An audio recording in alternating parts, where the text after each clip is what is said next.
আসসালামু আলাইকুম রহমতুল্লাহি বারাকাতু। প্রিয় দর্শক মণ্ডলী, আল্লাহ তাআলা আমাদেরকে প্রতি বছরের ন্যায় বছরও মুহররম মাস দান করেছেন, আলহামদুলিল্লাহ।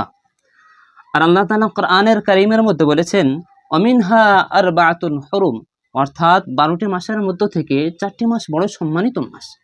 আর 4টি মাসের মধ্য থেকে অন্যতম মাস হচ্ছে মুহররম মাস। আর মুহররম মাসের 30টি দিনের মধ্যে সবচেয়ে উত্তম দিন হচ্ছে ইয়াউম আশুরা, অর্থাৎ মুহররম মাসের 10ম দিন।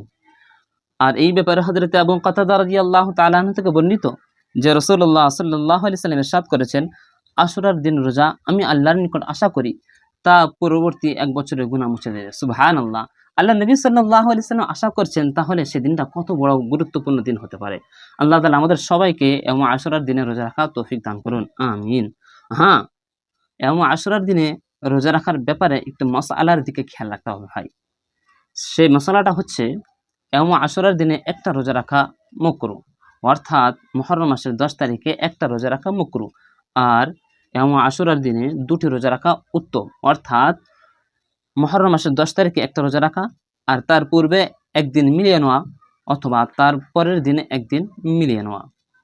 আর ইয়াউম আশুরার দিনে 3টে রোজা রাখা সর্বোত্তম, অর্থাৎ ইয়াউম আশুরার দিনে একটা রোজা রাখা এবং তার সঙ্গে তার একদিন আগে মিলিয়ে নেওয়া এবং তার পরের একদিনকে মিলিয়ে নেওয়া, মোট 3টে রোজা রাখা সর্বোত্তম।